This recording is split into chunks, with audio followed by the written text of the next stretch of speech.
The price of success is hard work, dedication, and determination. Whether win or lose, you should only rest knowing you've exhausted all options. Have you exhausted all of your options? Think about that. Thanks for watching Hook, Line, and Shifter. I'm your host, Bob McCarty. If you like the channel, please click the subscribe button, like, and share. Means a lot to me. Once again, I got another exciting episode for us, but got to get through the paying the bills part first. Orcus Technologies. Orcus Technologies is the leader in worldwide telecommunications, connectivity from continent to continent. Orcus.net, any of your telecommunications needs. ESI grips, colorful grips, no numb hands. Make your ride look absolutely incredible. Check them out, esigrips.com. Go on to the website, use the discount code HLS2025 to go ahead and get yourself 20% off site-wide. U-Cycling, YUU cycling.com. Amazing clothing. Been using their clothing for a couple years now. All my guys and girls kits that we're in is the U-Cycling. That's YUU cycling.com. MASH Mobile Vet. Said it again and again, and I'll continue to say it. It's very stressful taking your animals to the vet. Very stressful for you, very stressful for them. MASH Mobile Vet will bring an entire mobile animal hospital right to your front door. Cater to your animal's needs. Keep that stress away from yourself. Keep that stress away from the animals as far as traveling. MASHMobileVet.com. POC helmets, POC.com. Been using POC helmets, hell, I think for the last 12 or 13 years. Ventilated, lightweight, extremely comfortable MIP system. Can't beat those things. So POC.com. And NV wheels on my race bike. My black bike is my Scott Spark RC race bike, using the NVM5 wheels. Oh man, those things they're amazing. So check them out, nvenve.com. Okay, in today's episode, we've got XCM Marathon Nationals. Going to talk to you all about Marathon Nationals and unfortunately the experience that I had for Marathon Nationals this year. XCO Cross Country Nationals. The importance of training with power, my segments, the single track secrets, what's in your water bottle, and water racing. And then we're going to close talking a little bit about Rumble in the Jungle, the race that's coming up, the Markham Benefit race this weekend. So again, thanks for watching. As always, I appreciate it. Click the like, subscribe, and share button down in the bottom. It means a lot to me. All right. This is what happened. Wish I had a better story for you on this one, but I unfortunately don't. So 500, I think this was supposed to be 570 something races, 577 races in my career. And I'll be honest, I've never had this happen. I guess there's a first time for everything. We had Marathon Nationals. XCM is Marathon Nationals in Roanoke, Virginia, a couple weeks ago. What happened for myself? So first, this, that number plate right there, that 305 with the stars and stripes on it, that was actually from 2024. I won Marathon Nats, and I get to debut that plate. Fully excited about it. have been working really, really hard to get ready for this event. Marathon Nationals fell on I believe it was on a Monday this time. So did what we normally do. Saturday winds up being travel day. Wife and I hopped in the car, drove up to Roanoke, Virginia. It's probably about a 15 hour drive for us down here in South Florida. No issues with the drive. Left here 5, 6 o'clock in the morning. Get up there. I think like 9 or 10 o'clock at night, but with all the stops for fuel and for food. So this is Saturday night. Check into the hotel. No problem. I think everything's going great. Wake up Sunday morning, gonna head out for practice. Sunday morning, man, I woke up with the most vicious headache that I've had in a long time. Almost like a full dehydration, horrible sleep, just not good. Took a couple of Excedrin to get through the morning. Met some friends and head out to do our pre-ride. Unfortunately, I tend to ride a little bit too much, but it's where a little bit of my confidence comes from. So I don't mind riding so much. Heading out onto the course. Course is a 38-mile loop. Head out onto the course. I try to take it easy. I actually try to climb relatively comfortable, and then I'll descend with a little bit of pressure behind the cranks, or a little bit of speed. So it's climb easy, descend hard. About 2 hours through the ride, started not feeling that good. Something just wasn't. I'll put it this way: going up, where I said I was trying to take it easy, going up, taking it easy, wound up being a pretty challenging task just to try and take it easy. I still felt like I was working way too hard, yet the numbers didn't say that I was working way too hard. I just thought it was the nature of travel and not a big deal. Finish out the loop, go back to the hotel, shower, and go to dinner. So wife and I go to dinner, pasta and chicken, sat down, took one forkful of pasta. I get 2 bites into it. Not that hungry. Gonna try again. Another forkful. Try again. Not that hungry. Okay. Go back to the hotel, lay out all my clothing, get prepared as best I can, and prepare the bike. Crawl into bed somewhere around 10 o'clock. So crawl into bed around 10 o'clock. 12 o'clock, start feeling that post-nasal drip. Something going down the back of my throat. A little bit of a headache. Next thing I know, anxiety starts to kick in, and I'm sitting there, or I'm laying there. I got to be asleep right now. And guess what? I'm not asleep. I really need to be sleeping. So 1 o'clock. 2 o'clock, 3 o'clock. Next thing, at 3 o'clock in the morning, from my head all the way down to my feet, I start feeling the temperature go up, getting hotter and hotter. Next thing you know, soak in the bed. Full on cold sweats, post-nasal drip. At that point, I'm thinking to myself, okay, I just sweat this right out of my system. Get up tomorrow morning and let's go and try and defend and do what you're supposed to do, Bob. Yeah, 4 o'clock, 5 o'clock, 6 o'clock, still not asleep. 6:30, the alarm goes off.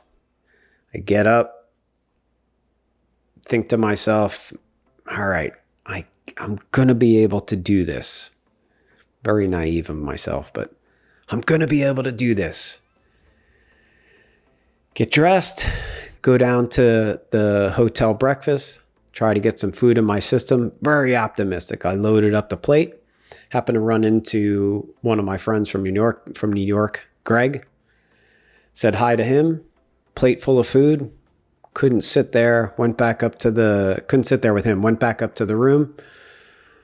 Sat down. 1 spoonful of eggs. Got it somewhere near my mouth. Nothing. Absolutely nothing. I wanted nothing to do with it. At this point, I got my head in my hands, questioning, can I actually pull this off? Wife comes out, gets up, comes out of the shower, looks at me, tells me I look like shit, says, what's the matter? And I'm like, I don't know if I can do this.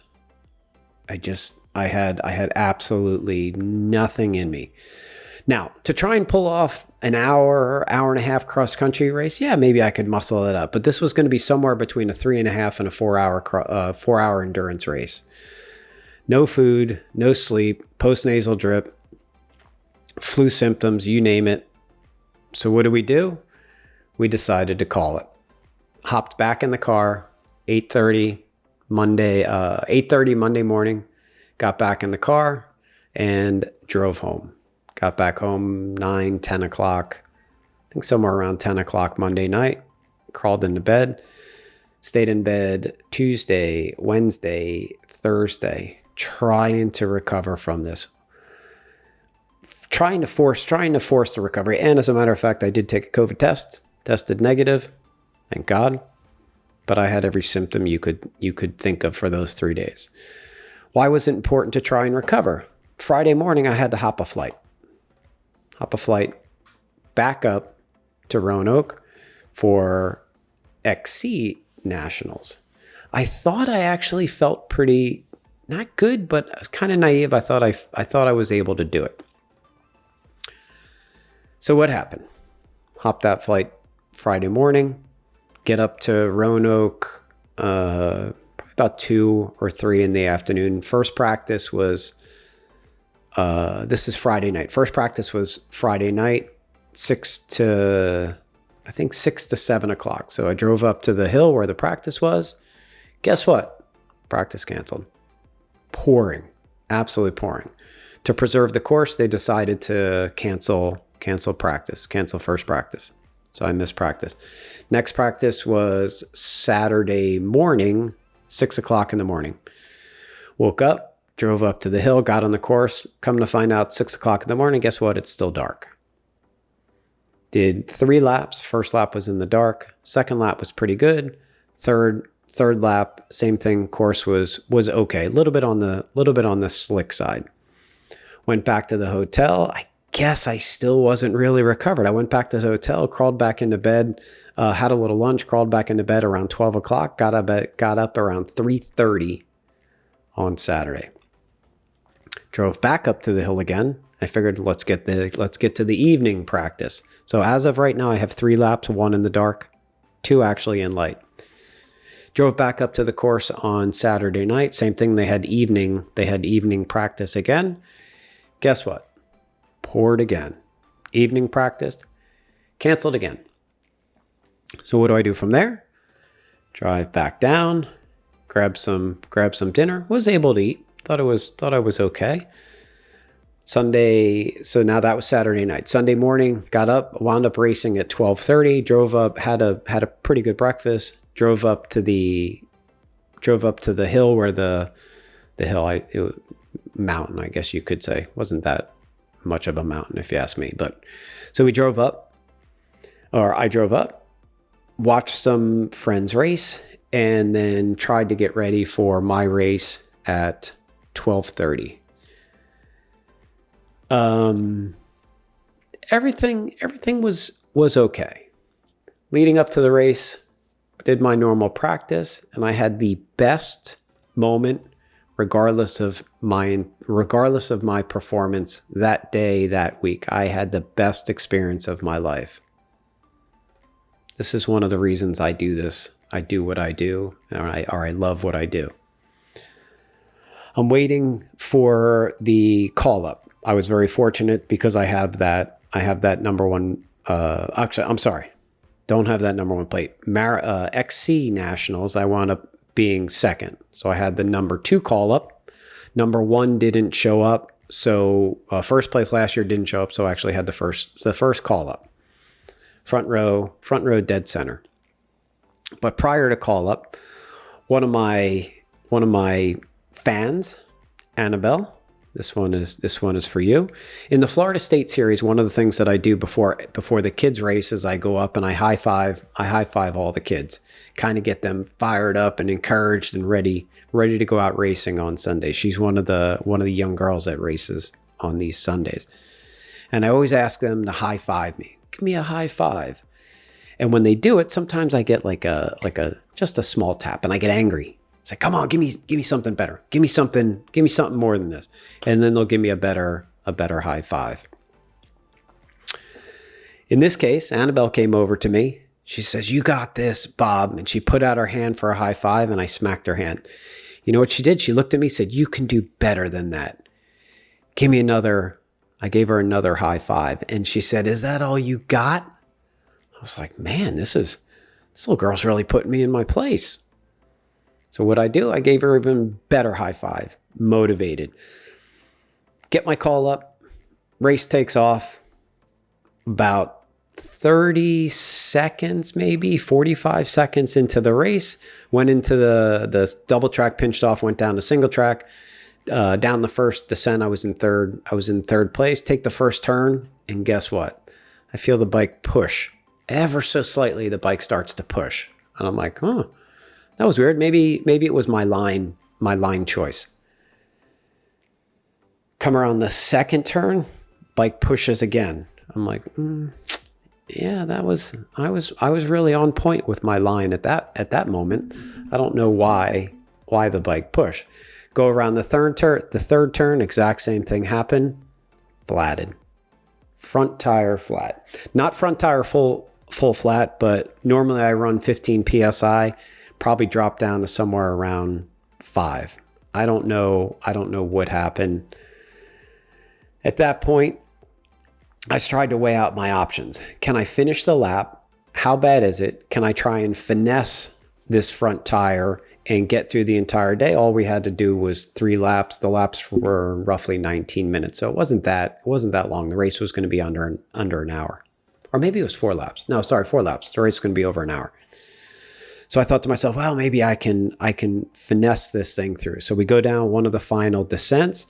Sure enough, that tire rolled so far, quickly made the decision I wasn't going to be able to finesse it.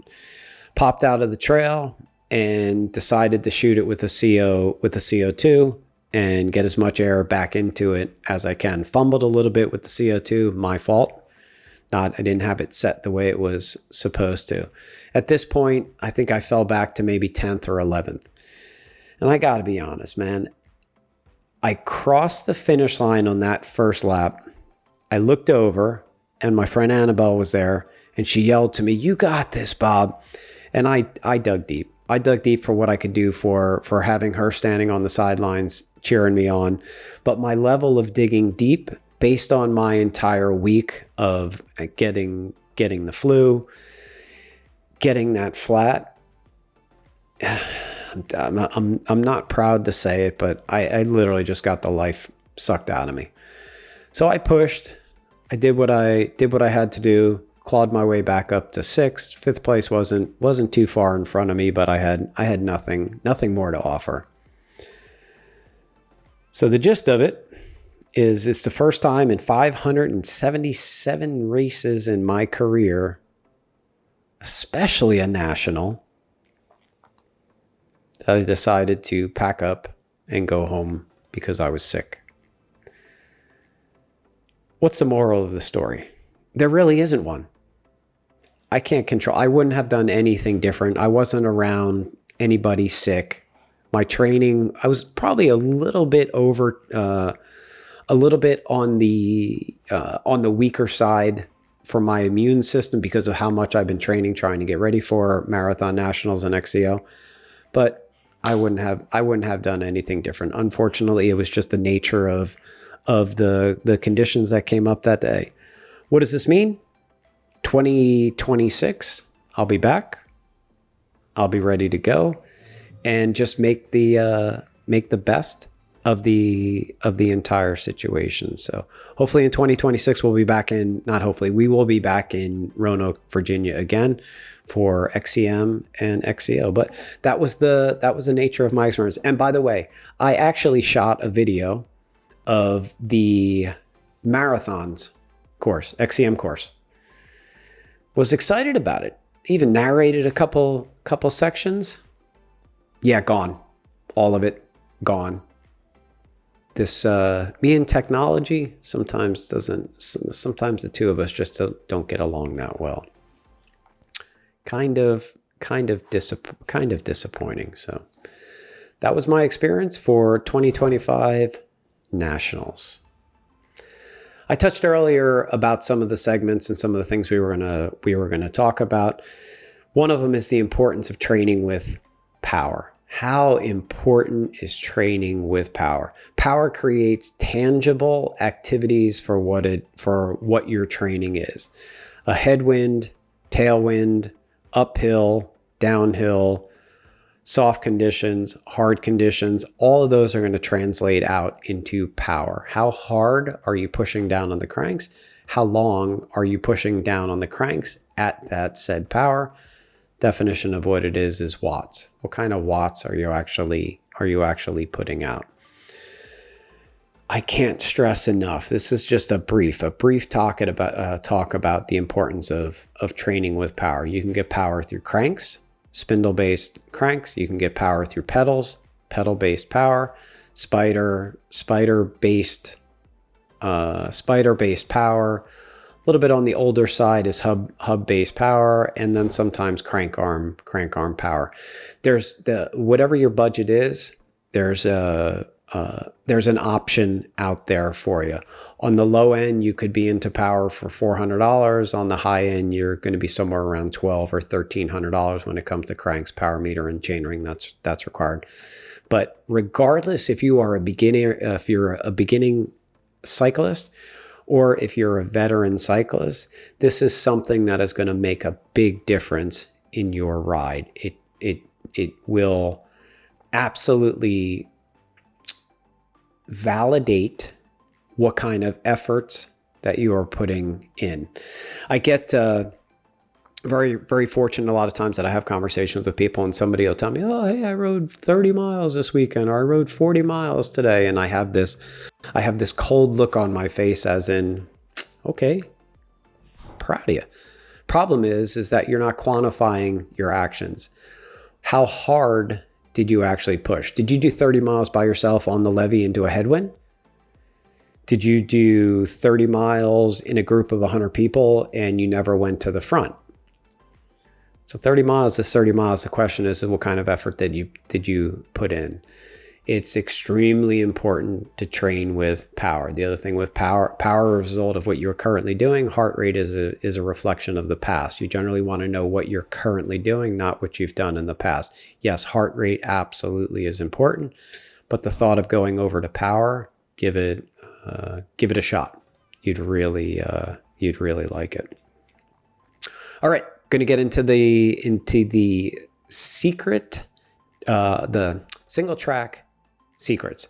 This was another one of my Moto Mondays with my teammates, guys that I train with week in and week out that constantly push me, as well as the three of us push each other. Hope you like single track secrets here. Another single track secrets here at Markham Park. All right, here we go. Heading down off onto the right side here. I'm not sure exactly what this trail is called, but it's one of the fun loops that I try and do. So we got sweeping left, sweeping right, sweeping left again, and then headed straight down in the trail. Off in the distance, you're going to see we're going to go up and over a mound, little kick, and then off on the right side here, up to a paver climb. Lay out a lot of pavers here at Markham Park just to prevent the erosion in the park, so the maintenance guys don't have so much work to try and stay on top of. In the video, take a good look at my hands, how many times I shift, how many times I use that dropper, as well as my hand position. Try to keep my wrists in the up position, not let my wrists drift down. You want the energy to pass directly through your wrists. All right, up another set of pavers, and then right here we're going to go off to the right side, and then there's going to be some like a concrete drop at the end, not a gap drop, but you want to try and stay low, keep that bike down on the ground as much as you can, or at least light on the wheels, because on the backside of all of this, there's going to be a small double down. So here's that drop. Staying nice and low. All right, and then right there in the distance, we have a double down. It's actually not that hard to try and do. It's a little more intimidated the way it looks. The faster you go, the easier these things are. Excuse me, the easier these things are going to be for your bike to want to float up and over. The biggest mistake that people make is that they push the bike down. They try to leave it on the ground, especially if you're on 29-inch wheels. I'll tell you what, man, those things want to roll. So we're going to go ahead and jump over that double down. Take a left-hand turn. Good hooks on the outside of this, and more good hooks again. And then we're going to head right back up to... There's some of my guys for the moto off on the left side. Gonna head back up. This is a fun section. Drop down to a nice right-hand turn. Good momentum through all of this. And then some good, really fast berms that you get to go around and have some fun with. Dropping down to a left-hand turn. And then headed back up from here. Up on top of this hill, we're going to go ahead and make a right-hand turn, nice sweeping right-hand turn. And then right in front of us, we have an option. We have an option to go off to the right, an option to go off to the left. The one on the left is a double. The one on the right, it's a small double leading into the berm, but the one on the right is going to set you up to take the berm nice, have a nice sweeping line around the berm. I'm going to choose to go ahead and take the left. Just like I said earlier with that last double, this one isn't as bad as you think. You carry the momentum, you let the bike do what it wants to do. The bike wants to go up. Let that thing float. Let it go up and over this double. The hardest part about it is as soon as you land, you're going to have to commit to the left-hander. Otherwise, you wind up shooting straight up and over this berm. It's not going to be pretty, so up and over the double, commit to the turn. At this point, I had my saddle down. Now I put it back up and attacking the climb. Most cases, I lock out the suspension just to get up this climb with as much energy as I can, going through the pedals directly to the back wheel and not going through the suspension. Heading off into trail called Redback.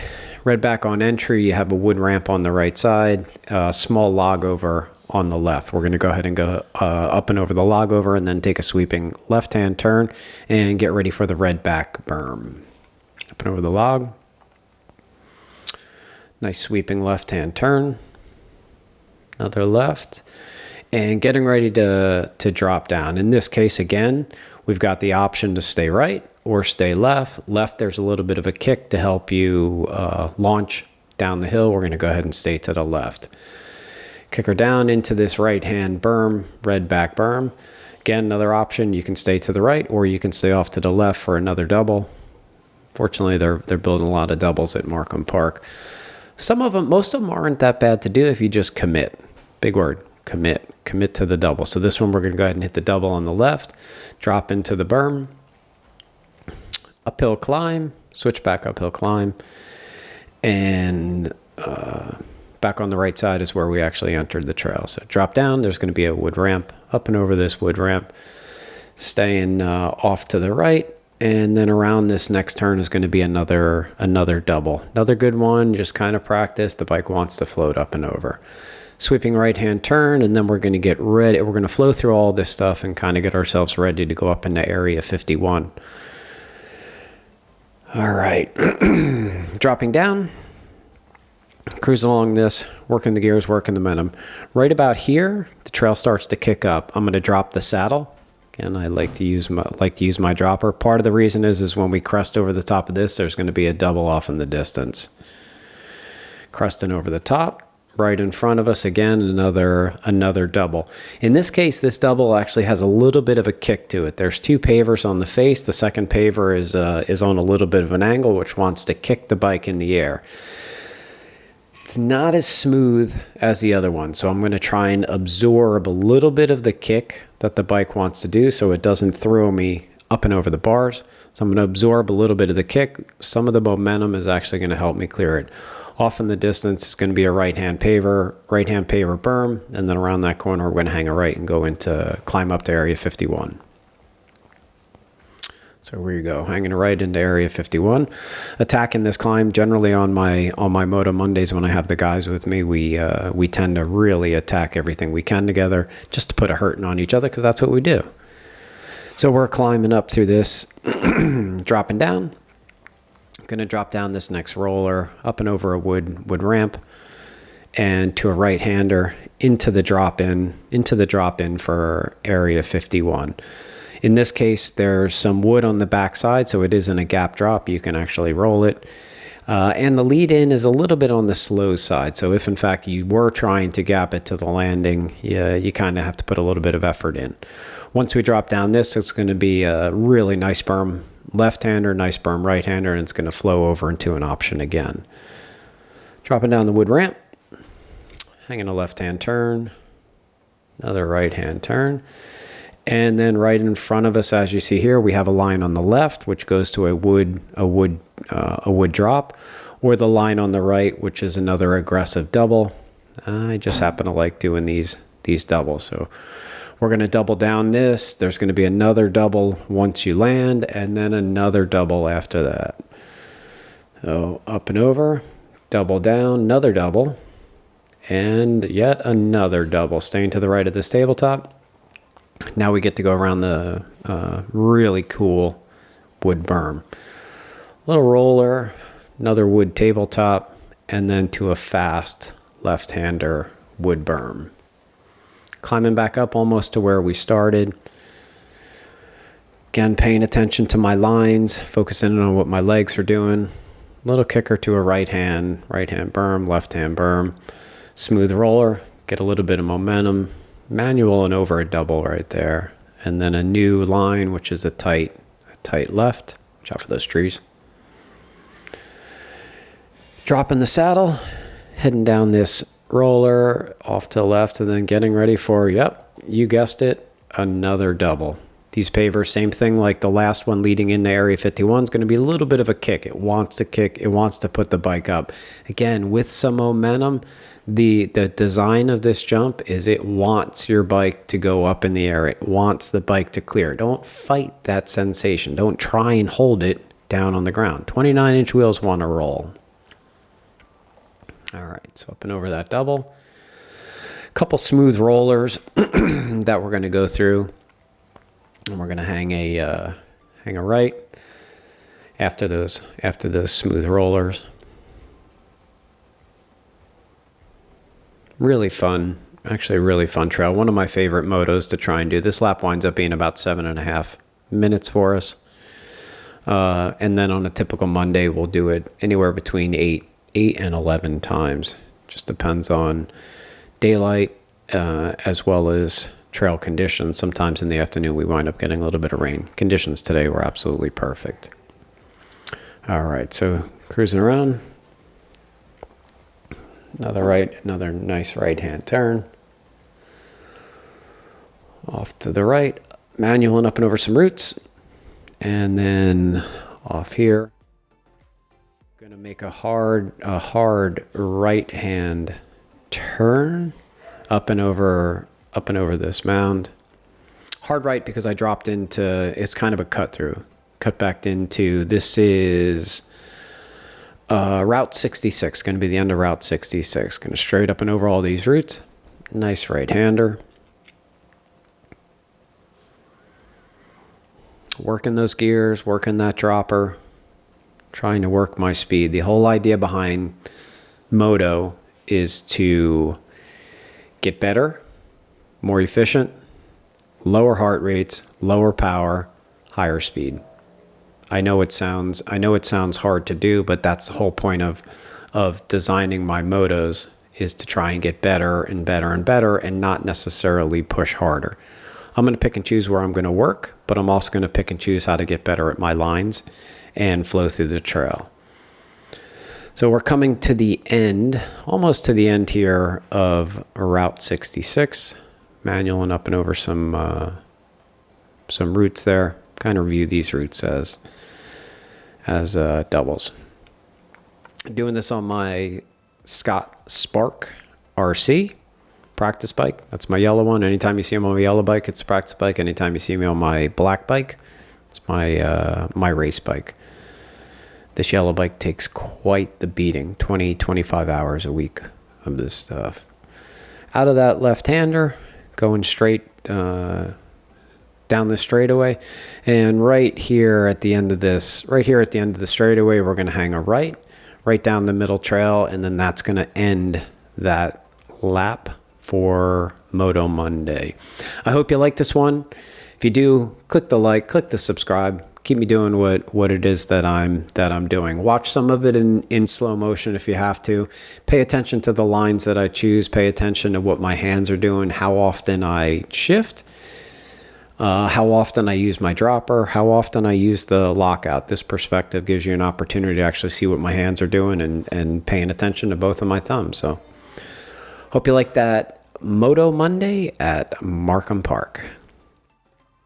All right, hope you like that single track secrets at Markham Park for one of my Moto Mondays. We were in Armadillo, Redback, Area 51, and the end of Route 66. Like I said in the video, the laps were somewhere around 7.5 minutes long. Even though you only saw one lap, I believe that night we did 9 laps of the park. So I said it before, and I'll say it again until I'm blue in the face. I'll probably say it every single time I'm on my show. Practice mountain biking. One lap of a 50-minute lap is not practicing mountain biking. Break that into smaller sections. Do them again and again and again. Experiment with lines. Experiment with your body position. Experiment with gears. Get better at mountain biking. Practicing mountain biking. Don't practice avoidance. You see a rock garden? Learn how to go through it. Don't figure out how to go around it. All right, next section, questions from the fans. If you want to reach out to me, mtbcoachbob@gmail.com, mtbcoachbob@gmail.com. 2 of the questions that came in this week. Hey, Bob, Mountain Bike Nationals for 2026. Thinking about competing. Should I? And how should I prepare? Should you compete? Yes. Should that be your only event? No. Keep in mind that if generally the people that are showing up to nationals have an expectation that they're probably going to do pretty well, aside from the locals. You might get a couple locals that are just showing up because they want to race a national. But in this case, I said earlier with mine, I had people from all over the country. Fast guys from all over the country that want to show up and try and get those national titles. It's going to be hard. You're going to suffer. You're going to want to die. You're going to want to cry, maybe even throw up. It's mountain bike racing at that, especially at that national level. How should I prepare? Ride a lot, get a coach. Like myself, carditraining.com. Get a coach. Find somebody that's going to hold you accountable to your actions. Get on power, like I said a little bit earlier. This way you can quantify or have something tangible behind exactly what it is that you're doing. And push yourself. Don't give up. Be relentless about your training, about your programming, and about wanting to be better. Don't be complacent. It's kind of a short answer to how should I prepare, because there's so much more. If I had to sum it up, just ride your bike a lot. If you think you're not pushing hard enough, push harder. If you think you're pushing hard enough, you're probably not. There's probably a little bit more in there. So give yourself the opportunity. On average, I would say you probably want to be somewhere around 8 to 12 hours a week with some good effort behind it. Doesn't mean 8 to 12 is going to be is going to be really hard push, but generally 8 to 12 hours with your ass in the saddle. Question from the fans, mtbcoachbob.com. I'm sorry, coachbob@gmail.com. Question 2. Hey, Bob, I've never used a dropper post. What's your thoughts?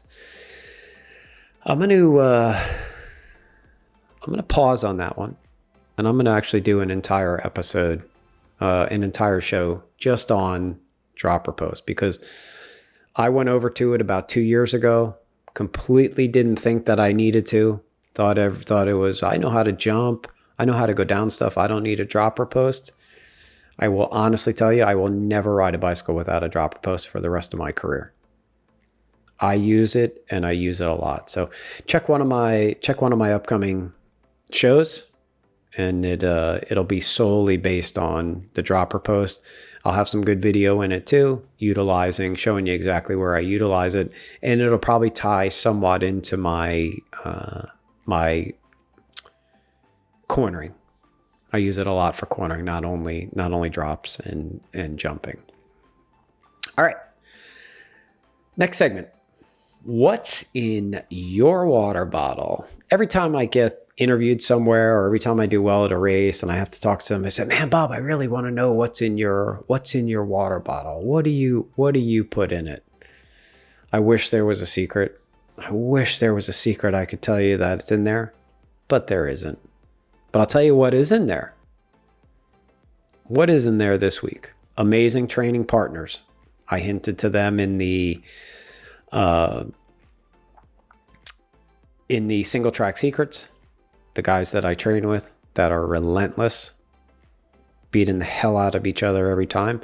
Find yourself some good training partners that are going to want to push, hold you accountable, and force you to get out there and ride and be better on your bike. Number 2, and I touched into this one a little bit earlier too, be persistent about practicing mountain biking. Give you an example. If you don't know how to wheelie your bike, are you going to try it one time and give up? No. You're going to do it again and again and again and try and get better and better and better. When I learned how to wheelie a bicycle back in the 70s, yes, back in the 70s, when I learned how to wheelie, I used parking space lines. I'd go 1, great. I'd make it 2, great. 3, 4, 5. I'd have something tangible to see if I was getting better. Training with power is something tangible to see, in fact, if you are getting stronger, but relentless about, persistent about practicing mountain biking. Simply riding your local park for 45 or 50 minutes isn't practicing mountain biking. Learn how to deal with obstacles. Muscle memory happens with the repetition of motion. Repetition of motion isn't one 50-minute lap. Repetition of motion could be 10 5-minute laps. Learning about cornering, learning about obstacles, learning how to handle the bicycle. Not sure how to handle the bike? Watch some videos. There's plenty of videos out there that help you understand a little bit about how to handle your bicycle. Go out and practice what it is that you might see and decide if it's suited for you. Check out some of the older episodes from years ago on Hook, Line, and Shifter. You'll see some of the old episodes of some of the techniques that I've practiced, and then upcoming episodes will be focusing a little bit more on technique and different ways to practice. 2 more segments to get to. The one that I love the most, Wood racing. Wood racing. I get this sometimes when we're actually out racing. So I get this at the race course. I get this on training days. And then I get in just some random conversations also. Would racing. Would racing simply means I would have done better, or I would have placed here if this happened. 3 would racing for this week. God, I love these. I love these things. Let's put them into a good order for you. We'll go backwards. So number 3, the heat of the summer is really getting to me. I just couldn't push. The heat of the summer is getting to me. I just couldn't push. Yeah.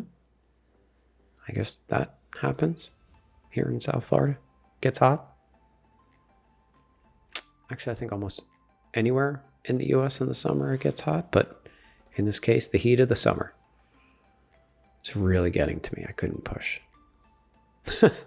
Number 2. Here's one that actually came up at Nationals, and it made me laugh. It made me laugh. My support moved in the feed zone. They moved to the location where they were in the feed zone that I thought they were going to be. So I missed my water bottle for 1 lap. I would have done a lot better. My support system moved.